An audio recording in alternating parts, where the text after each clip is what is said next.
Hi, it's Dr. Robinson, and today we're going to talk about dyslexia and screen readers and how audio feedback changes reading and writing. This is a blind and a sighted issue, and this is just some ideas on how you can change a student's life. And the student may be young and or old. So I'm going to use a screen reader first. If you look at the top left-hand corner, because it says sharing meeting controls, because I'm still on Zoom, so I need to go ahead and click on my screen or Alt-tab back, Leaving menus, put it document into 1 dash 1. focus. Okay, and now you can actually see whether you can read Braille or not. Dyslexia, you're going to see this and contraction. Braille readers have contractions, so it just makes them a much faster reader. And you're going to see all these little contractions in the words. And you don't want that. You want, when you're a reading teacher, you of course are trying to help the student spell and learn how to process information. So you want to go ahead and make that uncontracted.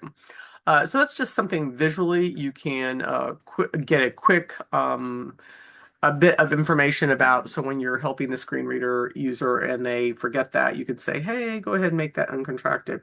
So the first thing is maybe you don't catch that yet. So they're on the word dyslexia, and you always want to have them read the sentence first. So I'm going to do an insert down arrow. Dyslexia and screen readers: how audio feedback changes reading and writing. Okay, and I'm going to go ahead and up arrow again. Blank. Dyslexia and screen reader. And I'm going to hush them up. So if I control right arrow, this gives the ability for the sighted reader teacher to work with a blind student in their reading ability. It's going to move the cursor one item at a time. And you'll notice it did not read that first word, so I'm going to show you a trick. I'm going to control left arrow. Dyslexia. That's one trick, but you can also caps lock K or insert K. Dyslexia. And it immediately reads the word. So as their fingers are on the Braille display, of course, you're going to have them go over the spelling of the word. And then you're going to find out that's a contraction, because visually you can also see this and well, that doesn't look right, because I know and is A-N-D. So this is where you're going to say, go ahead and turn your contractions off. I'm using a focus Braille display. It's one of my favorite displays. So I'm going to do a G.7 in space. Computer Braille. And immediately change to computer Braille. And you now can see whether you could read Braille or not. That's 3 letters, as it should. So I have got this set up so it actually reads text so you can see it, and it reads the Braille. Okay? So go ahead and keep moving. Screen. And you, as a reader, you already know, as a teacher, you're already going to know how to teach this now, one word at a time. Now, if you have dyslexia, these letters are pretty tight together. We're going to go over kerning today, and that's spacing letters out appropriately. So the first thing I'm going to do is Control A. Selected. Maybe we want to go ahead and just bold that, so I'm going to do a Control B. Bold on. That can often help, but that actually makes the letters even tighter. So now we're going to do a Control D. Control D, font dialog. Yeah. And I'm already in the advanced tab. Typically, you're going to see font this tab selected. box font, because the font color is going to make a huge difference based on the student. We're going to go over traumatic brain injury, which is either going to be white font on red or red on white, because believe it or not, there's just something about that color red that helps traumatic brain injury students learn better. Bold is already on. We already turned that on. It's 12 font. We're going to go ahead and Control Tab or click on Advanced. Tab select. And here is kerning. Kerning actually by default is set at 1. But if you click your spacing, colon combo box. Spacing colon combo. And here is 1 point. You can increase that to 2, 3, whatever, to increase the distance between your letters, and just click Print edit. Okay. And this typically will help dyslexic children learn that spelling better. So you want to play around with that. Now, this is a blind student. They don't care about that. The spacing is already set up proper. So what we're going to do now is I'm going to turn off my screen reader, and we're actually going to move into the audio feature. So what I'm going to tell you is, let's say this is an advanced dyslexic student. They're going to go ahead and go through the next section that I'm going to show you, and they've moved to a whole page of writing. Selected. Dyslexia equal R A and D. Left right enter. Okay, they've got a whole page now. They've got that, and they will get to this point. It will take every person a different amount of time, but they can go ahead and bold it. They can choose their background color and whatnot. Okay, so now let's go ahead and undo that. Undo. Undo. Selected. Okay, Dyslexia. and we're going to go ahead and turn off JAWS Unloading JAWS. or Enter. whichever screen reader you're using. And now we're going to go into view. If you want to know the command, it's Alt W to go into view. If you're low vision and have a difficult time reading this, you can make this ribbon larger also, just the ribbon. That's another lesson. But now we are in the immersive reader section. So this is in print layout. I'm going to click on web layout because so many students accidentally get in here and the teacher has no idea how to get them back out. So I'm going to click on that. That's what it is. It advances to a huge white screen. And then, of course, they have edit issues and whatnot. Read mode is very similar also. So let's say they have a huge page of content and the student just wants to be able to read the content instead of scroll through pages. Okay, I'm going to hit escape. Different options there. We want to stay in print layout. And now let's go ahead and go into the different focus features. Okay, so this is, once again, they're focusing on the words, but of course we want to reduce down the words and letters. You can reduce it down like dragging in your margins. That is one way. Maybe they only need one word at a time. Typically it's not, because I'm going to show you a focus, a different type of focus feature. So I'm going to go ahead and hit escape on that. And then of course we've already adjusted the margins. Let's go ahead and adjust them back. And Control Z would have been a lot easier, but hey. Okay, so you can actually pick how many words you want on a line, but we're going to actually fine tune that even more. I typically always choose a vertical. And now we want to go ahead and go into immersive reader. Okay. I already changed it to a red background because traumatic brain injury is a significant issue out there. I'm going to do a Control A first to select the font because it's white on red or red on white. I'm going to do a Control D.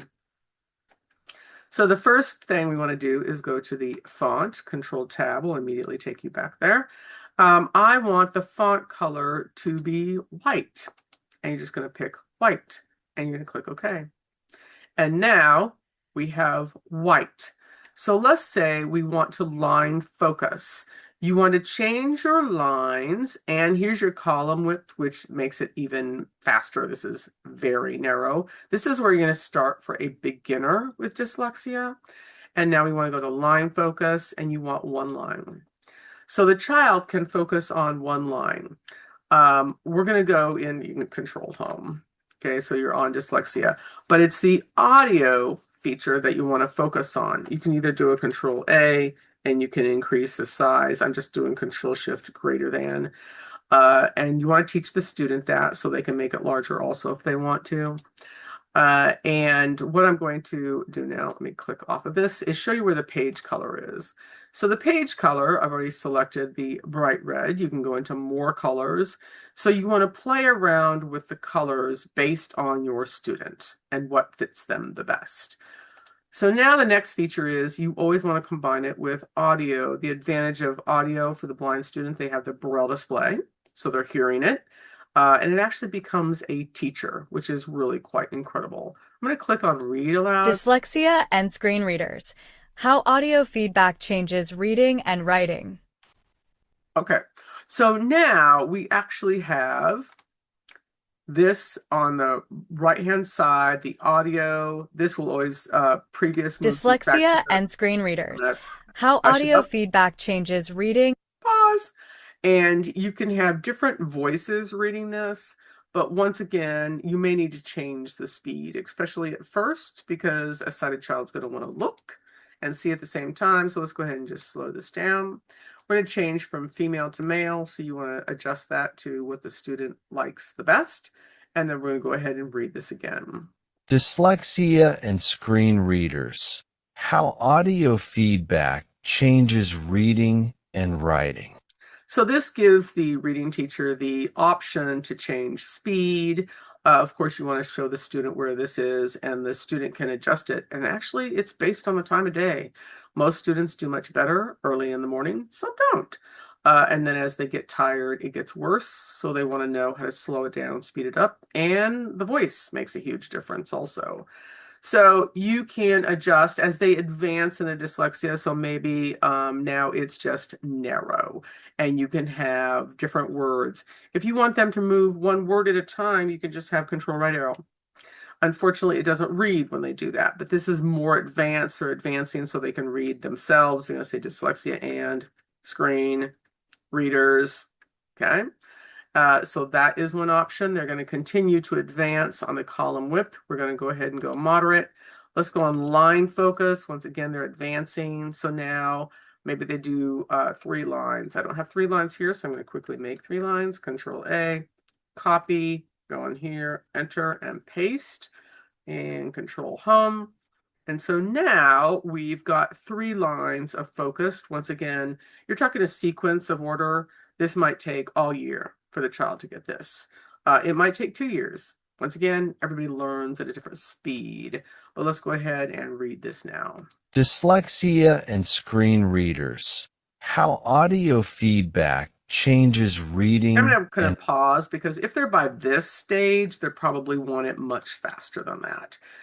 Because of course, listening increases also. So I'm just going to speed that up a little bit and then progress from there. dyslexia and screen readers. How audio feedback changes reading and writing.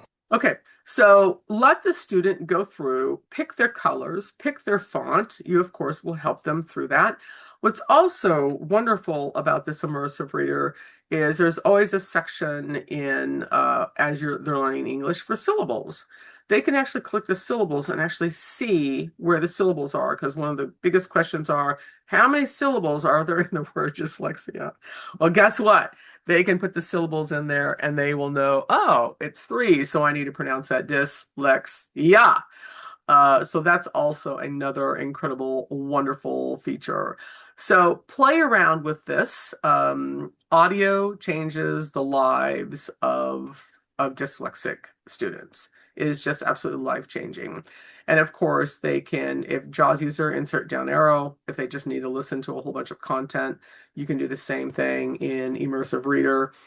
But that is how you change the life of students. We always want our students to get up to 450, 500 words per minute by the time they graduate school, 12th grade, because in life you want to learn how to consume a lot of information.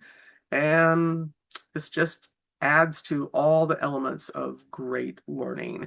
Okay, I hope that helped. And we've got lots more videos and lots more coming back. And please keep sending your texts on other questions that you have and to do videos on them for you. And we'll see you in the next lesson.